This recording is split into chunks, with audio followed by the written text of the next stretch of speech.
Hey guys, welcome to my channel. My name is Liz and today we're going to focus on astrology. Now we're not going to go over all the different signs, we're just going to focus on mine because I'm selfish and that's all I typically focus on. Usually when I'm like scrolling through TikTok or Instagram or whatever and they're like, your astrology sign makeup look is this, I go straight to the Virgo and I'm like, that's pretty. So that's what we're going to focus on. We are going to go over my birth chart. We are going to go over the top 10 best traits as a Virgo and the top 10 worst traits as a Virgo. Now I will be linking down the couple of websites I will be using.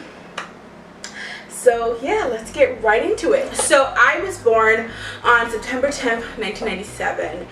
At 2:10 in the morning. Now I do know my place of birth, but I will not disclose that. So I will quickly go over the little chart that it gives. My sun is a Virgo, my moon is a Sagittarius, my Mercury is Virgo, Venus, Libra, Mars, Scorpio, Jupiter, Aquarius, Saturn, Aries, Uranus, Aquarius, Neptune, Capricorn, Pluto, Sagittarius, Lilith, Virgo, and Node Virgo. So we got a lot of Virgo in there. Okay, so I also use another app called Astro Matrix. Now, it does show my birth chart, and if girl, you or boy, if you can understand it, read it, let me know. So that's the picture of my birth chart. Now, the planets. So in my first house is Cancer, and it says Ascendant. My second house is Virgo, Mercury. My third house is Virgo, again, true node. My fourth house is Libra, Venus, and my fifth house is Scorpio, Mars. There's up to 10, we're not getting into depth. So let's just get right into the negative and positive traits. And it also goes into relationship wise. Now every time I get with somebody or I'm dating somebody or I'm interested in somebody, I always look at the compatibility. Now am I going to let this determine whether I stick with this person or follow a relationship? Absolutely not, but I'm always curious, and somehow I always end up with Scorpios. I don't know. This dude I had a crush on was a Scorpio, my ex was a Scorpio, and the guy I'm with is also a Scorpio. So there was one girl. Oh girl, I forgot. I'm bisexual, by the way. Don't know if I mentioned this. But there was this one girl and we were supposed to be like really compatible. I forgot her freaking astrological sign. Jesus. Anyways, but we weren't together or anything. We were just like friends or what have you, but she like casually mentioned it and like, well, we were like having lunch or something like that. And that wasn't a date, but you know, whatever. So, the 10 key Virgo traits and the best advice for Virgos. Okay, so, positive Virgo traits. Okay, so we are already known for being practical and logical and thorough and like planning. I'm a planner. I don't know if this is the Virgo in me or just my personality trait, but I'm a planner. Don't tell me something like the night before or the morning of, like, hey, we're doing this. No. I need to research. I need to know where we're going, who we're going with, how long we're going to be there, what time. Now, I know this is also a trait with ADHD, where they need to know, or no, not ADHD, autism. These traits that they give you can be common in maybe every person. So I do hear that argument where it's like, oh, well, you know, I don't believe in astrology because everybody can have these traits and that's fine if you don't believe in it. I'm not telling you have to believe in it, but just out of curiosity if you wanted to know. So the first positive trait is hardworking. Now it says Virgos know that hard work pays off. They aren't afraid to throw themselves into a project no matter what it takes and may even go sleepless nights. Okay. Sleepless nights on a project? No, sis, I'm not doing that. Am I very hardworking? Yes. I feel weird talking about myself in a positive way. You know, I'm very, it's weird. I feel weird. But I know my positive traits and it's not like I'm oblivious to it or just like don't acknowledge it. But I know that I am hardworking, okay? The next trait is creative. Virgos throw themselves into their creativity as much as their other passions. Their creativity is always flowing and they use mediums like art, dance, and writing as outlets. Now, can anybody be creative? Yes. Okay, one of those traits where anybody can be creative. As far as creativity goes, am I artistic? Can I draw? No, I wish I could. The best you're getting out of me is a stick figure on Hangman. Okay, am I creative? That is a relative term as well. I guess you could say yes as far as creativity when it comes to video making and trying to entertain people or others with like comedic relief sometimes, which is also could be a personality trait, but also how I deal with trauma. So they go hand in hand. So the next trait is reliable. You'll be hard pressed to find someone more responsible and reliable than a Virgo. When left in charge, Virgos are sure to take responsibility. Virgos are sure to take their responsibilities seriously, and they always show up when you need them to. I 100% agree with this. Oh, I am that type of friend that, like, you can call me at like 5 in the morning and I'm just like, are you okay? Like, I don't even care. I'll pick up if I hear it, and if I know it's from a friend or a family member that won't normally call me at that time unless it's an actual situation that they need to talk to me or whatever the case may be. So yes, and when I say I'll do something, sometimes here's a caveat, sometimes I stretch myself to then and I like agree to certain things where I probably shouldn't have, and then I have to be like, oh no, I'm sorry, I can't do that for you. I know I did, but I'm sorry, I can't. 9 times out of 10 I don't make a promise or a commitment that I won't follow through. You know, I'm not the type of person that will just flake out of nowhere, not respond, not say anything. Okay. The next personality trait of a Virgo, positive mind you, is patient. While no one is infinitely patient, Virgos are more patient than others. They're willing to see the best in people and are willing to give people time when they need it to shape up their act. Now, as far as patience wise, I do agree. Now, one thing I don't have time for is nonsense, okay? Just stupidity and nonsense beyond belief, and it's just like ignorance. That's the right word. I do not have time for ignorance. However, I do give people the benefit of the doubt a lot of the time, and probably more chances than they may deserve, because I'm just like, you know what, you never know what somebody's going through, and I just always keep that at the back of my mind, because it's like, I've been through a lot, yo, okay? I've been through hell and back, so I feel like I can relate to a lot of people in that aspect where it's like, I've been there, okay? Now, ignorance is something I do not have time for. Now, where it's, if I feel like maybe having a conversation with this person might change their mind a little bit and have them look into a different aspect or a different point of view, will I engage in that conversation? Typically, yes. However, if the person is very ignorant in their own way and it's just like nothing will change them or nothing will have them look at a different point of view, I am not wasting my time, sis. Now, is my point of view right 100% of the time? Obviously, no. Will I admit to that? Yes. I don't have to be right 100% of the time. I don't know why people get into the I'm never wrong kind of scenario. Like, the next one is kind. Virgos are also humble and affectionate. Along with their desire to see the best in people, they are unfailingly kind and always willing to help the other person. I do agree with that, and honestly, to a fault. Deal with the first couple statements. Humble and affectionate. I feel like there's a statement where like humble people don't call themselves humble, which is their statement, which also I agree with, kind of, sort of, but it's just, here's the statement that I like to go with. I like to remain humble. Is that the stereotypical phrase? Yes, but honestly, yeah, I like to be grounded. I like to be like anchored into reality. I don't want to ever get to a point where it's like I don't understand what it is to struggle. Currently, I'm struggling. Am I always going to be struggling? I hope not. I surely hope not. I don't think I will be struggling for the rest of my life. But I also been at a point where it's like I had peanut butter for dinner, okay? Because we couldn't afford like a full 3-course meal or even just a meal, to be honest, at one point in time in my life, in my childhood. So I've been there. I'm telling you guys, I've been through a lot. So I don't ever try to get to a point where I don't know what it is to like struggle for like food, security, safety, and you know, bare necessities pretty much. So I try to remain humble in that aspect. I would like to say I like to just remain grounded to reality. So yeah. Affectionate.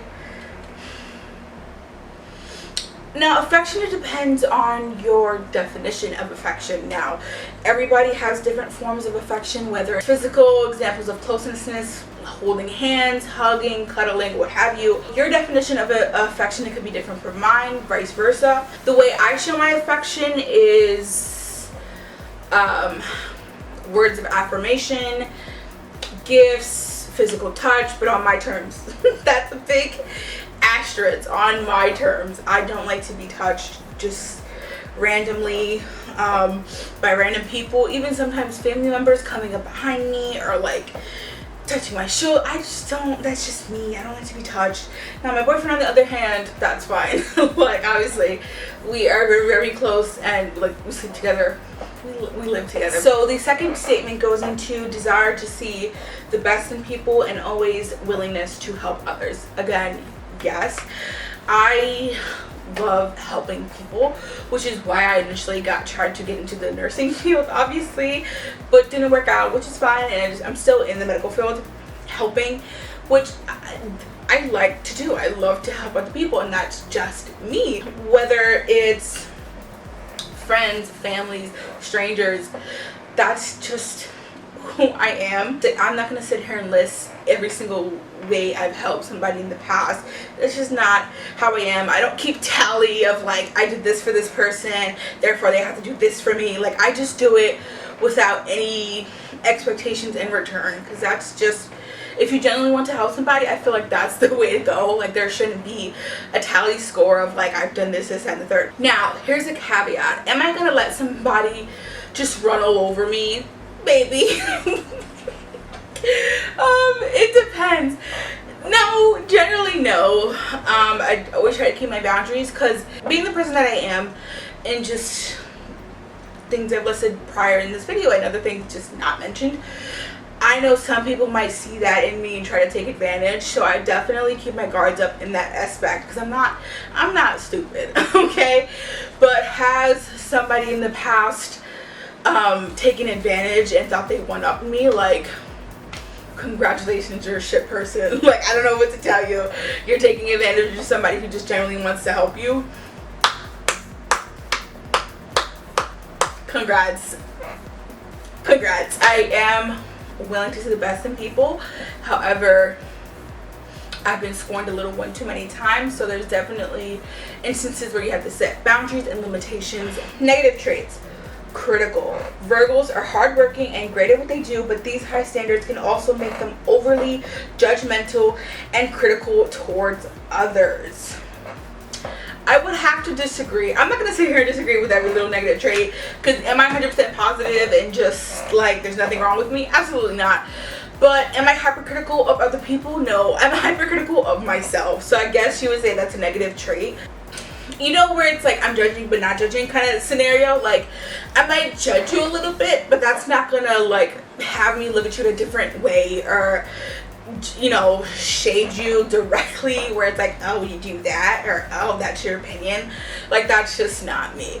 I'm very hypercritical of myself, where it's maybe I'm not an overachiever, but like the standards I know I can set, like I want to be hitting those standards, you know. Stubborn. Virgos can be especially set in their ways, since they're so dedicated. They often think they know best and are reluctant to change their minds or change their ways. Set in ways. I definitely have a certain way of doing things. Now if I get not formally, but if someone brings me a new piece of information as to like, hey, you were doing that wrong, or hey, this is a better way of doing it, I would definitely adapt it. Like, why not make my life easier if I'm doing something the wrong way, and if this way makes it like easier for me, yeah, I'm gonna adopt it. Like TikTok knows me. Like TikTok would be like, you've been doing this wrong for 20 years, and it's like, you know what, you're right, I didn't know. So in that aspect, yeah, I'll change the way I open a freaking can. Like I don't care. Think they know best. Do I think I know best for everybody's situation and how they should be running their lives? No, I don't. I don't know every single person on this planet down to a T and what's best for them. They should decide that. And if they don't know, then they have other people that can help them decide that. I'm not the, person to decide I know best for everyone. I just know what works best for me. Am I going to criticize somebody if they don't do it the exact way I do? Maybe not the exact way. Like, for example, my boyfriend doing dishes. It was a little greasy. It had a little grease, and it was just like, I was like, do you feel this? And do you feel this? The one I did and the one he did. He's like, it feels the same. I said, no, I feel grease. So in that aspect, do I expect him to do it the exact way I do? No, but at least to the same standard that I do, in that aspect. So I agree with so what. Okay, so the next negative trait of a Virgo is overthinking. I don't even have to read this passage. Yeah, absolutely.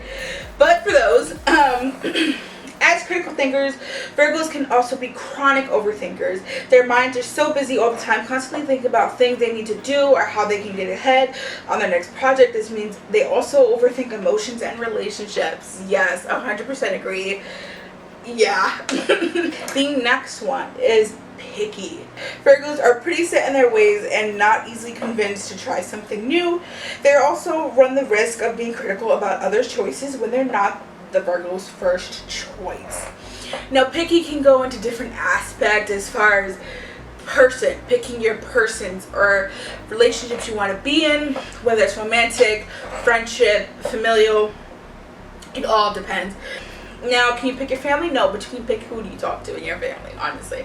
If you don't have to live with them, you can be very selective as to how often you speak to them or if you even speak to them. So in that aspect, yes, you can be picky with your family members as well. And just because they're family members doesn't mean you have to have a relationship with them. Okay? No matter what person in your family. Mom, dad, sister, cousin, brother, brother-in-law, mother-in-law, whatever. Am I picky with my relationships? I'm not so picky as far as acquaintances go or having a relationship with co-workers. I feel like I get along with people pretty easily.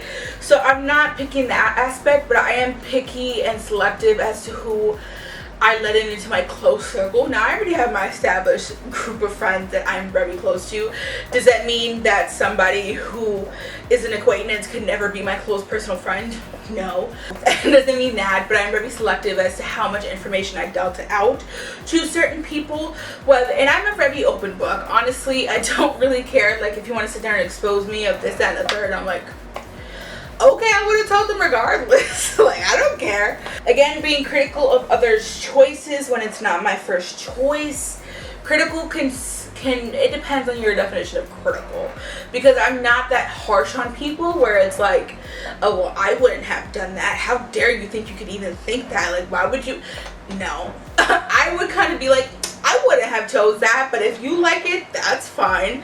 Like a dress, if somebody asks me my opinion, then yeah, like, I'll give you my opinion. And if you don't choose that, that's fine. I don't care. But some people get into well, why did you ask my opinion if you weren't even going to choose it? Well, sometimes people just want to hear a second opinion. And if it doesn't agree with their opinion, they might just go back with their first. It's okay. So, the last one, negative trait, is uptight. Overthinking and worrying are classic Virgo traits. They are bothered by a lot of little things and often told by friends that they need to chill or relax. Lots of Virgos are what we think of as type A personalities. I'm definitely type A personality. Oftentimes told by friends that I need to chill or relax. I don't think my family realizes this sometimes, maybe so, but my boyfriend definitely, especially, he's like, just relax, take a breath, and yeah, sometimes I do just need to calm down. 90% of the time, No, not really. I'm pretty relaxed. Maybe mentally. I'm like going through the hoops, but I don't show it. Okay, so the last thing we're going to address is the Virgo traits in a relationship. Virgos thrive in deep intellectual connections. They're supportive and loyal romantic partners and take a deep interest in their loved ones' interests and life. A Virgo will generally make an effort to get to know their partner's interests and their mind, and is settled in expressing their feelings and showing their affection. Virgo characteristics are romantically compatible with Taurus, Scorpio, Cancer, and Capricorn. Now, another trait that's wasn't listed here, but it's listed in the relationships: loyalty. I am very loyal. Deep and intellectual connections. Yes. If I can have a conversation with you, like, what are we doing? Like, what? There was this one person I was talking to where it was the same conversation over and over again. And it's just like, I'm bored. Like, I'm low-key, like, bored with the conversation, and I just didn't continue it. So I definitely need to be able to discuss other topics than just, hey, how are you doing today, or what you're doing. Like, politics, maybe not so much. Like, if we disagree on politics, like, that's fine. But it's like, we have to have something in common, something we both like and we can talk about and discuss. Supportive and loyal. Like I said, yeah, definitely. I am the type of person, I'm genuinely interested in other people's lives. Like, I just am. Is it nosy? Maybe. But I'm definitely interested in other people's interests and what they seem as interesting and what they seem as something that may be a niche or something that they really enjoy, or their job, or whatever they love and like to talk about. Like, I'm interested in what they want to talk about, you know? Can I talk about myself for hours and hours? Yes. But I don't want to always have a conversation about myself. Like, you know, sometimes when I get on the phone with somebody and like they have to talk to me about something, and I'm just like, yeah, definitely listen all the time and have a conversation. And I definitely like to have a point in the conversation where it's like, okay, is there anything else you want to talk to me about before I go into myself? Because I could talk about myself for a long time. So they're like, no, that's all. What's going on with you, you know? So I rambled on long enough. This is probably going to be so long in post-editing. I'm so sorry. I did not think I was going to go that in depth into myself. But yeah, thank you so much for watching. Comment down your zodiac sign, and if you could relate to these characteristics, negative or positive. Comment down your own positive and negative traits as a zodiac sign. And yeah, bye.